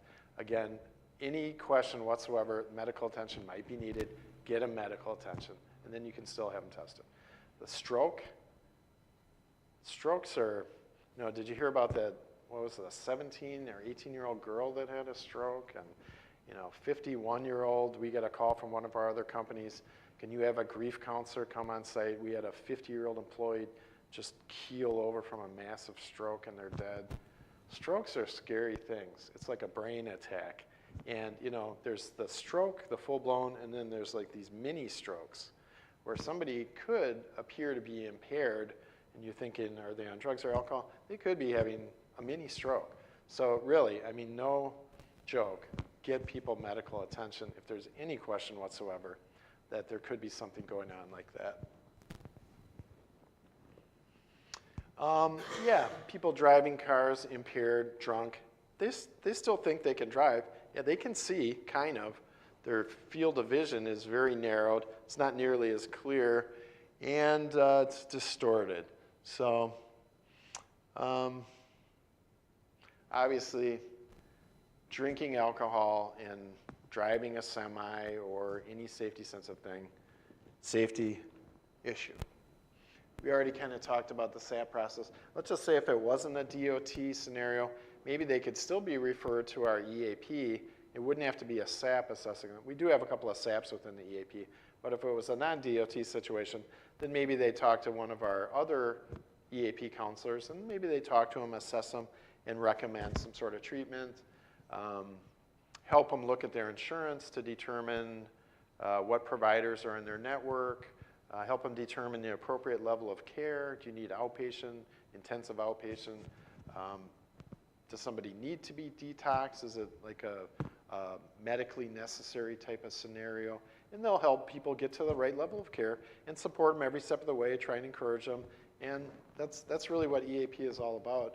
They're trying to help the people succeed and come out with a good outcome, regardless of why they come to us or if their employer sends them to us or if they come on their own. It's all the same thing. So EAP process would be similar. We talked about the opiate epidemic, and unfortunately it does carry into the workplace. You look at your, I'm not sure if it's Department of Labor stats or CDC or what is it, but 300% increase on fatal drug overdoses at work this last year. And it's been going up the last few years.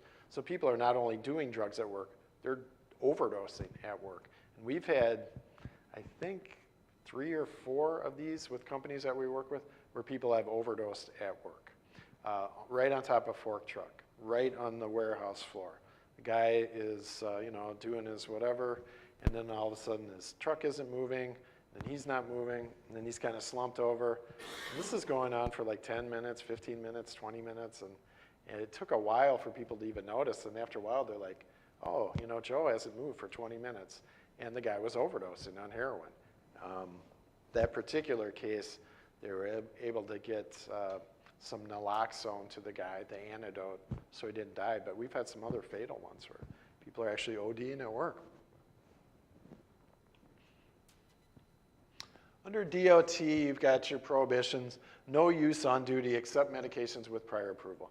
So this is, this becomes a big issue because you have a lot of people, especially if they're doing physical work, they're getting injuries and strains and things where the doctors are prescribing things to them. And the question is, are they safe to be performing their duties on these drugs? And really, we can't be expected to be physicians ourselves and to be able to make all those types of determinations. But what we can do is look at the person and say, they look impaired. And we're not saying why they look impaired. It could be because of the drugs they got from their doctor, or it could be because they're washing those down with alcohol, or it could be because they're interacting with some over-counter pill they're taking and they're washing it down with alcohol. Who knows? There's millions of possibilities. All you can really do is the common sense approach of, reasonable suspicion, they don't look safe. Even if somebody says, yeah, don't worry about it. I have a prescription, my doctor put me on these. Who are we to determine if they are taking them as prescribed, if them taking them at whatever dose represents a safety? I mean, we're not doctors. So again, common sense approach. Do they look impaired? If they do, document and have them tested, whether they have a script or not, whether they show you the script or not. I mean, does that make sense? Would you agree with that? Okay. No positive drug tests, of course, and no refusal of testing. Those are the 3 drug violations. Those are your DOT drugs that are tested for. The main fat-soluble one that's not going to be out of the system pretty quickly is marijuana. We've all heard that about the 30-day thing. PCP is also fat-soluble. Nobody ever uses PCP. At least we have not seen one positive in 35-year history of our EAP, and I've never heard of any counselor I've talked to. Do you ever see any PCP? No, just don't see it, which is a good thing. PCP is a horrible drug.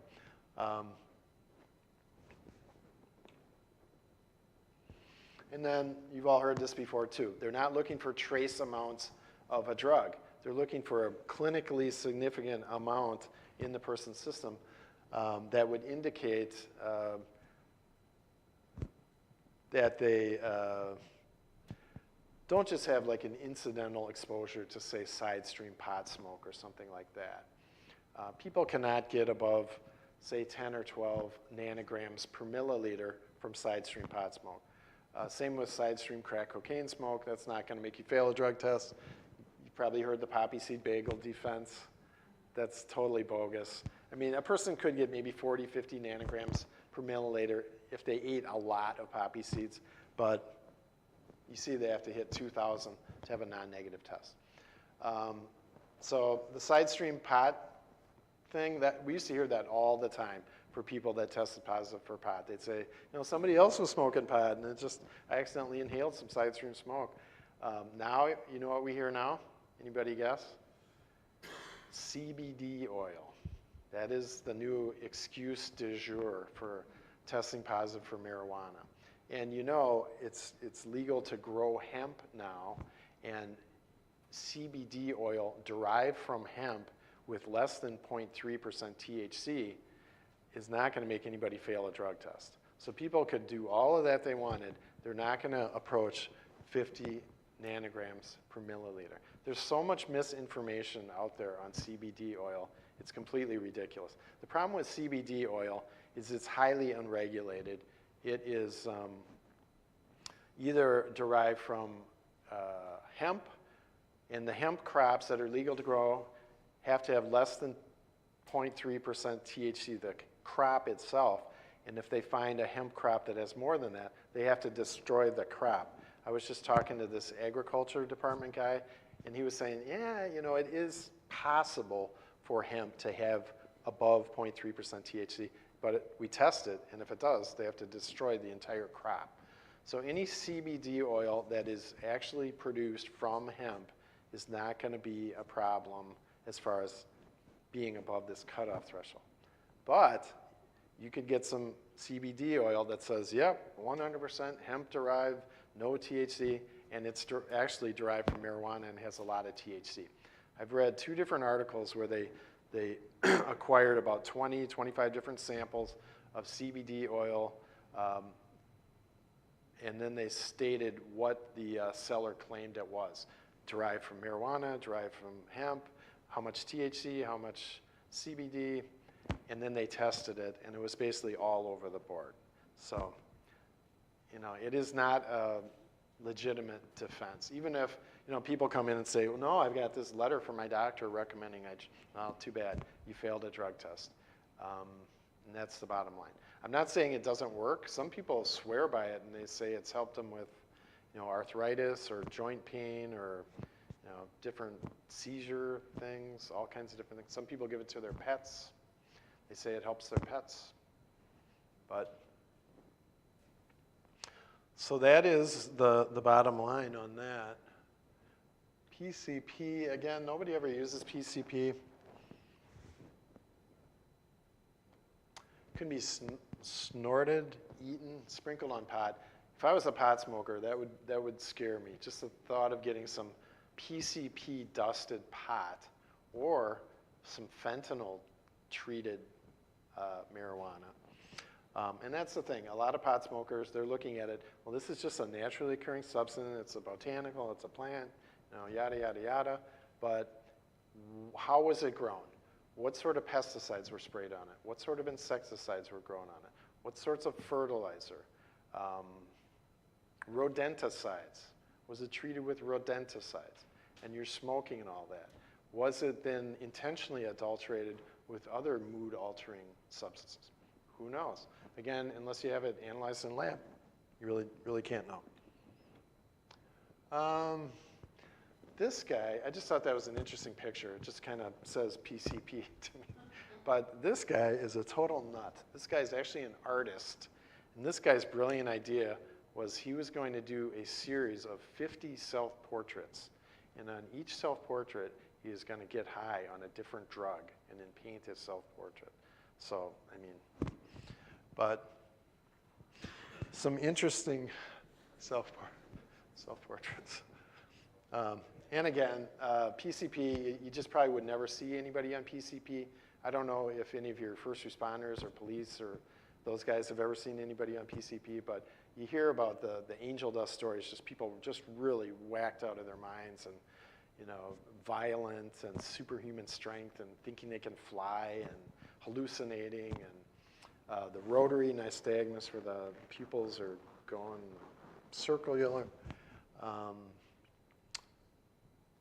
Not a good drug.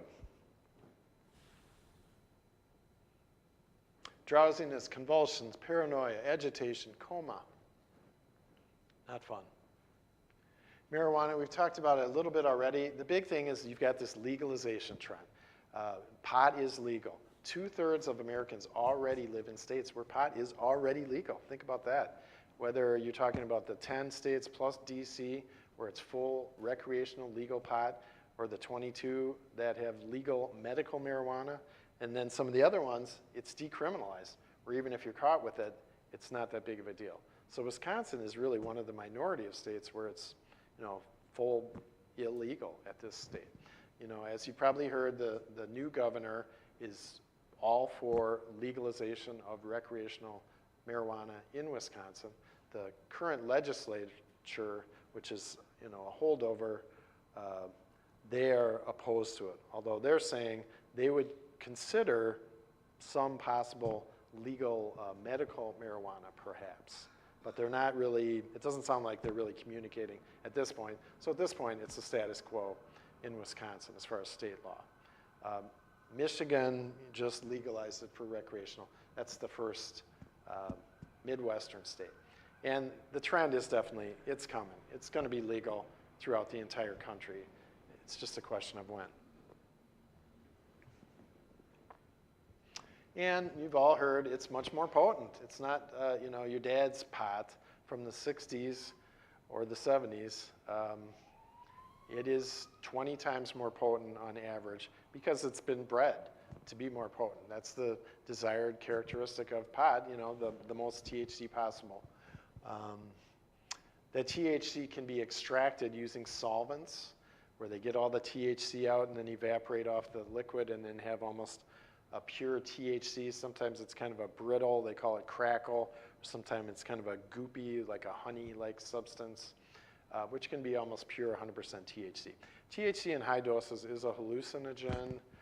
It can be a fairly potent mood-altering substance. It can be smoked, it can be eaten, it can be vaped. And what do young people like to do? Vape. They're all into vaping. School-age kids, high school kids, junior-age kids, vaping in class, vaping in the library, vaping here, vaping there. And you've got the Juul brand devices that look just like a flash drive. In fact, it can be plugged into a USB port on a computer to charge it. You know, it's got like a chargeable battery function in it. So that's kind of concerning too. You know, just the assumption that because I'm not smoking a cigarette, that therefore this is safe, I would question that assumption. I mean, why is this automatically safe just because it's not this? I mean, they've already found some of those carcinogens, the same thing as in the microwave popcorn butter and other things. So the vaping itself could be problematic. The Juul brand vape liquid, that is 5% nicotine. So people are getting themselves addicted to nicotine, whether they're vaping it or smoking it. So that's an issue. And then, you know, what is in the vape juice? Is it actually what is being sold and presented as? They've found vape juice that has synthetic cannabinoids in it. These synthetic cannabinoids, it's hard to say, cannabinoids can be hundreds of times more potent than the strongest pot. They've found vape juice with fentanyl in it.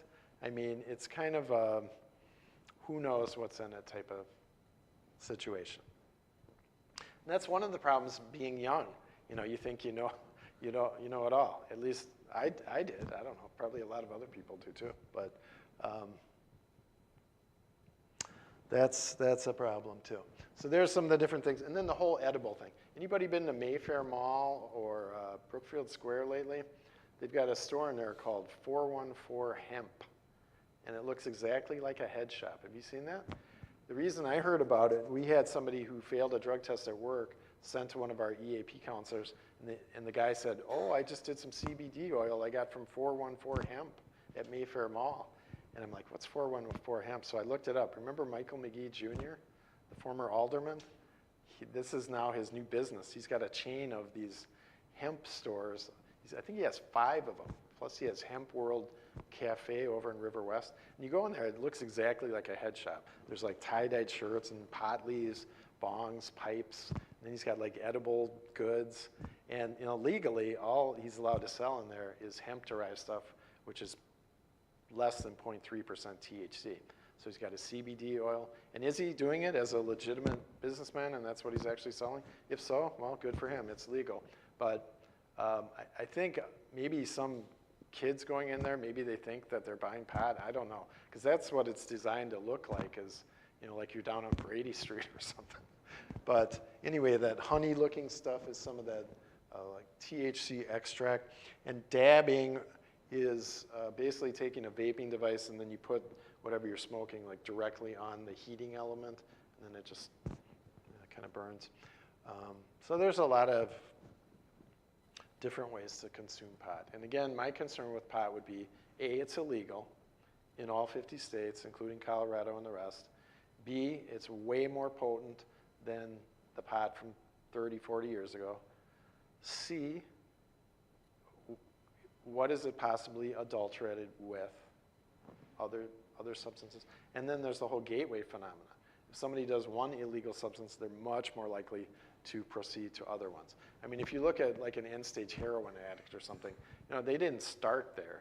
It was a step-by-step journey that got them to that point. And what is the first gateway for a lot of people? Well, it used to be maybe cigarettes. Now it's vaping. You know, maybe a beer or something. And then it's just that step-by-step thing. Not necessarily. I mean, it doesn't follow that a person's going to become a drug addict if they vape. And that's what we were talking about with the CBD thing. Bottom line is a failed test is still a failed test. We're getting so many of these coming to our EAP now, the CBD oil. I don't know if I'd call it an excuse or explanation. It is possible. A lot of people buy it online. They could have easily thought they were thinking CBD oil has no THC. Some people don't know that some of it is derived from marijuana and some is derived from hemp. They may not know that some of it actually has a lot of THC in it. Or they might be buying stuff that is presented as THC free that actually does have THC. Could that happen? Absolutely, it could happen. But they could also eat a brownie or a cupcake or something from their neighbor who just returned from Colorado and unwittingly consume some marijuana. It's the same thing. Well, you know, it's too bad. Too bad you did that, but it's still a failed drug test. And if you think about it, if it is mood altering and it can compromise safety, it really doesn't matter how it got into the person's body. And that's, I think, the best way to look at it. There's your current pot map. All the green, it's full recreational legal pot. And then the blue, you've got your medical marijuana states. And that does represent 2/3 of the entire population. So you've already got 200 million people where pot is already legal. And the problem with it is, with something like alcohol, there's a universally recognized standard, 0.08 for driving a car, 0.04 for driving a semi. With pot, that really doesn't exist. Now, there's a couple of companies, Hound Labs out of San Francisco is one of them. They've got a prototype of a breathalyzer that is looking for parts per trillion of THC in the mouth on the breath. And their claim is that would correspond with the impairment window. Because the big problem with pot is, it stays in your system for so long. You could have smoked pot 2 weeks ago, you'd still be over the cutoff threshold, you'd test positive, but you're not necessarily impaired. So how did they develop a way to know if people are impaired? So Hound Labs, and I forget the name of the other company, their claim is that their devices would be able to test that more accurately. And they really need something like that, because otherwise it's just kind of, all these states are legalizing it, and there's really no clear-cut way to determine, what constitutes impairment. So what a lot of companies are doing is saying, well, we still want drug testing, we just don't want to test for pot anymore. So companies are coming to Aurora and saying, can you just take the pot out of the 5-panel drug test? And Aurora's position has been no, because it's still illegal, so we're not doing that at this point. Although I did hear somebody say just last week that Aurora was reconsidering that. I'm not sure if that's accurate or not, but it's something that is going to have to get figured out. Stoner eyes, you see the pretty wide open white eye at the top, and then you can see that. The bottom picture, pretty red, the eye is pretty closed. The eyelid gets kind of puffy, and you can see the upper eyelid kind of goes down. It is hard to document reasonable suspicion for pot smoking in the workplace. You frankly just don't really see it that often, unless the person is super obvious. Maybe if they look like that bottom picture and they really reeked like pot, then maybe, but most pot smokers are not that blatant and obvious about it. So frankly, you probably would have no idea without random testing that tends to catch pot smokers, and the post-accident testing at least used to tend to catch pot smokers.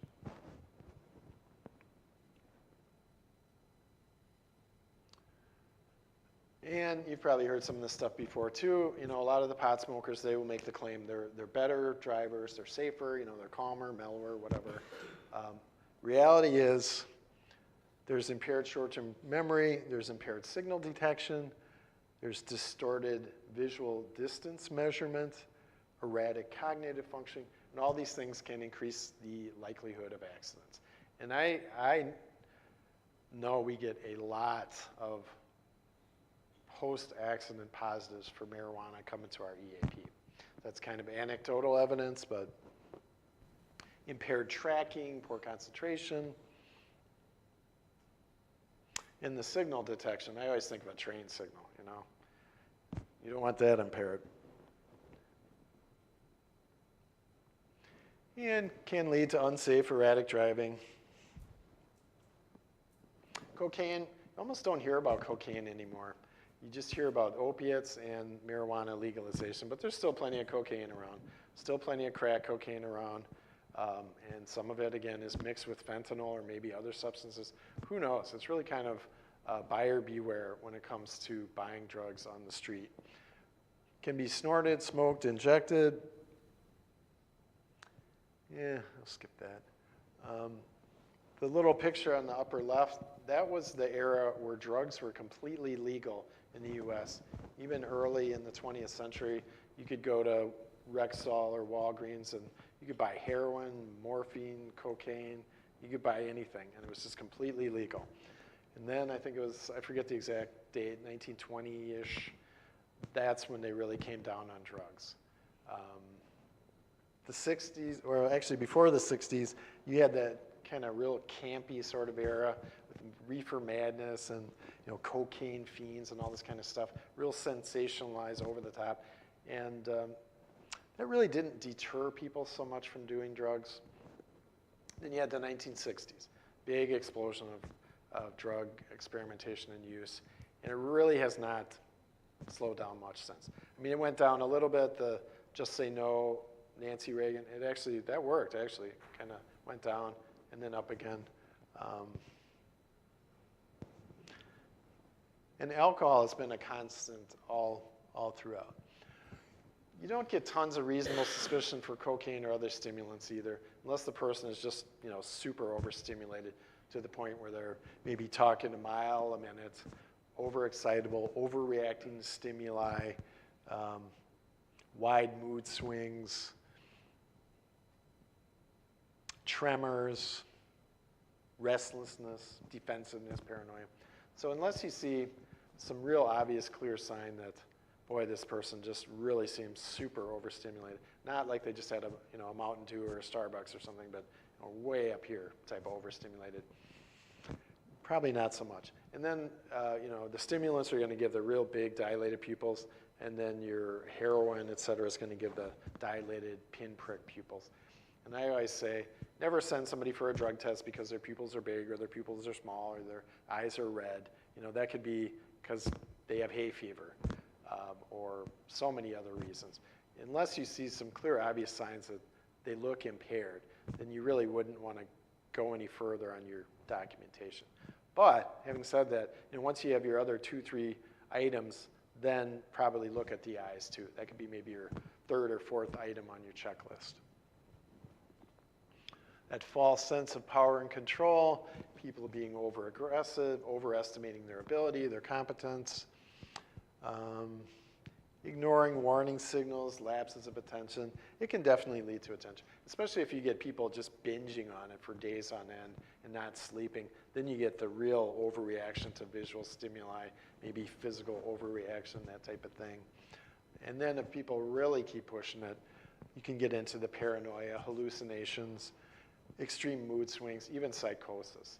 People need to sleep and have rest and have normal nutrition and stuff like that. And if they're just constantly binging on a stimulant such as cocaine or meth or something, it can really mess up their sleep cycles and their brain cycles.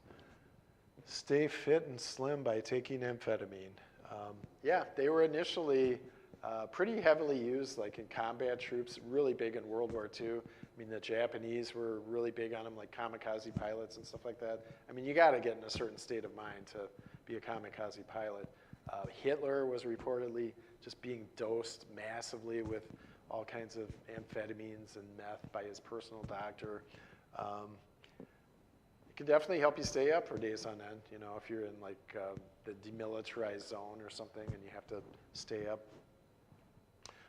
And as far as amphetamines, Wisconsin still isn't as bad as other parts of the country, but you do hear that there has been an upswing in meth in Wisconsin. Pretty much every law enforcement I talk to, they're saying, yeah, we are seeing more meth. You know, again, it's still not as big as like opiates, but it's on the increase. Can be swallowed, injected, inhaled, or snorted. How are we doing on time? Anybody got the time? Okay, well, we are done then. We already kind of talked about the opiates throughout. The other thing I just want to say is they're having these just massive busts, whole rooms filled with drugs, whole semis filled with drugs, 100,000 pounds of pure meth, just one location, one bust. That's 50 tons. That's a lot of meth. For every one bust, how many are getting through? You know, 5, 10, 100? I mean, who knows? But it's a big problem. There's another one of the guy's series of self-portraits. And some meth mouth to end the presentation. And you look at that and you think, why would anybody ever do meth? And then you go back to, well, you know, how do people get started with drugs? You know, the first time they ever do meth, their teeth don't fall out like that. They probably feel like they have a lot of energy and maybe they lost a little weight and, you know, that wasn't so bad. That was kind of fun. So they do it again, and then they do it again, and then they do more, and next thing you know, they're hooked. And the problem with addiction is people are always a little farther down that addiction pathway than they think they are. Especially, you know, people with major problems, because you get all these defense mechanisms operating, minimizing, denying, all that stuff. So sometimes, you know, everybody but that person can see what's going on pretty clearly, but that person really can't see it. And that can certainly carry over into the workplace. You could have that with an employee. And they might be a good guy or a nice lady. They might be a good worker, but they could also have a serious drug or alcohol problem. Doesn't mean they're a bad person, but you know, as a leader, you have a responsibility to make sure that they don't hurt themselves, hurt somebody else, damage the image of West Allis, etc. Create a lawsuit. So that is it. I think we already talked about opiates enough. There's some bare heroin you used to be able to buy over the counter. And the only thing I did want to point out, it's been a while now, since Jan 1, 2018, but DOT finally started testing for those 4 drugs, which are things that people actually use quite a bit more than something like PCP, for example. And then those would be some of the trade names of some of those opiates. And again, if they test positive, they go to the MRO, they have a script for it. If the MRO doesn't see huge red flags, they'll still cancel the positive test result. So it's not to say that people can't have medication and maybe do their job, but it has to be a workable, safe solution.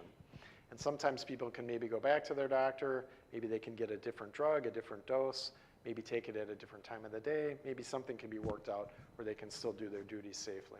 And maybe in some cases, it's, you know, you just can't be doing this type of work right now on this drug, and that's just, you know, it's unfortunate, but that's just the reality of the situation. Okay, so thank you, everybody. Anybody have any questions, comments? I would say we've got a huge drug problem in this country, and, you know, where does it go from here? I mean, with the advent of all these synthetics, that's what really scares me. I mean, it's not just the fentanyl and the carfentanil, it's all these, like the synthetic pot, which again can be hundreds of times more potent than the real pot. They had this outbreak in Illinois where people were showing up at emergency rooms and they're bleeding out of their ears and their nose and their eyes, and they got some fake pot. So this was sold as K2, which is a fake pot, which is illegal, but it had rat poison mixed in with it. And I thought, rat poison? Why would? And they mixed the rat poison in intentionally because it increased the half-life of the drug, and it made the effect of the drug last longer. So they actually did it intentionally. And it sent about 100 people to the ER. I think it killed a couple of them. But again, drug dealers are not necessarily the most scrupulous people in the world, you know. They're selling drugs to make money. So I don't know. If you ever have any young people that you're concerned about, I would try and convey the message that, you know, buyer beware. You know, just because somebody says this is what it is, you have no idea what it actually is. It could be anything. And to me, that's kind of a frightening situation. All right. Well, thanks everybody. Have a great day. And the EAP. If you have any people who share, confide things in you, feel free to remind them, hey, we got the EAP, you know, why don't you give them a call? Or if it's affecting their performance to the point where, you know, you've got a clearly defined job performance issue here, there is something called the supervisory referral, where you could do an employer-initiated referral to the EAP. And we, you know, help the person problem solve around the issue. So let's just say it is the anger management. We can do the anger management coaching with them. The goal is still to help the employee regardless of how they get to us. So if you have any questions about a supervisory referral, you think it might be useful, you can always talk to the human resource personnel folks about it, or you can just call us at the EAP too. All right, well thanks everybody. Sorry for going a few minutes over.